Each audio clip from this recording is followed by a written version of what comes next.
ନିବସ୍ତ୍ର ହୋଇ ଗାଧଉଛନ୍ତି କି? ନିବସ୍ତ୍ର ହୋଇ ଗାଧେଇଲେ କ'ଣ ହୋଇଥାଏ? ବନ୍ଧୁଗଣ, ମଣିଷ ଜୀବନକୁ ସୁନ୍ଦର ଓ ସୁଖମୟ କରିବା ପାଇଁ ଶାସ୍ତ୍ରରେ ଅନେକ ଜିନିଷ କରିବାକୁ କୁହାଯାଇଥିବା ବେଳେ ଆଉ କେତେକ କଥାକୁ କରିବାକୁ ବାରଣ କରାଯାଇଛି। ଯେପରି ନିବସ୍ତ୍ର ହୋଇ ଗାଧୋଇବାକୁ ବାରଣ କରାଯାଇଛି। ତେବେ ଆସନ୍ତୁ ଆମେ ଜାଣିବା କ'ଣ ପାଇଁ ନିବସ୍ତ୍ର ହୋଇ ଗାଧୋଇବାକୁ ବାରଣ କରାଯାଇଛି ଏବଂ ଏହାଦ୍ୱାରା କ'ଣ ସୁବିଧା ହୋଇଥାଏ। ତେବେ ବନ୍ଧୁଗଣ, ଆମ ନୀତିଦିନିଆ କାମ ଭିତରେ ଗାଧୋଇବା ଏକ ମହତ୍ତ୍ୱପୂର୍ଣ୍ଣ କାମ ଅଟେ, ଯାହାଦ୍ୱାରା ଦେହ ଏବଂ ମନ ଶାନ୍ତ ଓ ପରିଷ୍କାର ରହିଥାଏ। କିନ୍ତୁ ଗାଧୋଇବା ବେଳେ ଅନେକ ଲୋକ ବନ୍ଦ ଘରେ ଗାଧୋଉଛି ବୋଲି ଭାବି ଦେହରେ କିଛି ବି ପୋଷାକ ରଖିନଥାନ୍ତି। ଏଭଳି କରିବା ଉଚିତ ନୁହେଁ। ପୁରାଣରେ ଭଗବାନ ଶ୍ରୀକୃଷ୍ଣ ଗୋପୀମାନଙ୍କ ବସ୍ତ୍ରହରଣ କରିବା କଥା ତ ପ୍ରାୟ ସମସ୍ତେ ଜାଣିଥିବେ।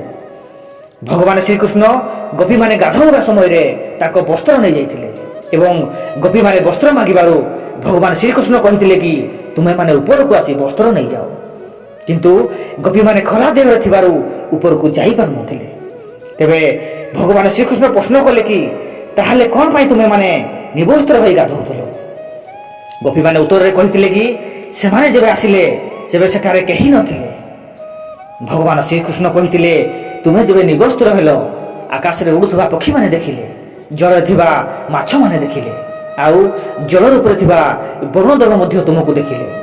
ତେଣୁ ନିବସ୍ତ୍ର ହୋଇ ଗାଧୋଇବା ଦ୍ୱାରା ମା ଗଙ୍ଗା, ବର୍ଣ୍ଣଦେବ ଏବଂ ଅନ୍ୟ ଦେବାଦେବୀମାନଙ୍କୁ ମଧ୍ୟ ଅପମାନ ଲାଗିଥାଏ ବୋଲି କୁହାଯାଏ, ଯାହାଦ୍ୱାରା ସେମାନଙ୍କ କୋପରୁ ଆପଣଙ୍କ ଜୀବନରେ ଅନେକ ସମସ୍ୟା ସୃଷ୍ଟି ହୋଇଥାଏ। ଏହା ସହ ନିବସ୍ତ୍ର ହୋଇ ଗାଧୋଇଲେ ମା ଲକ୍ଷ୍ମୀ ରାଗିବା ସହ ଜନ୍ମ ଜନ୍ମ ଦାରିଦ୍ରତା ଲାଗି ରହିଥାଏ। ତ ଦର୍ଶକ ବନ୍ଧୁ, ଭିଡ଼ିଓ ମାଧ୍ୟମରେ ଏହିପରି କିଛି ନୂଆ ଜାଣିବା ପାଇଁ ଭିଡ଼ିଓଟିକୁ ଲାଇକ୍ ଏବଂ ଚ୍ୟାନେଲକୁ ସବସ୍କ୍ରାଇବ୍ କରିଦିଅନ୍ତୁ। ଧନ୍ୟବାଦ।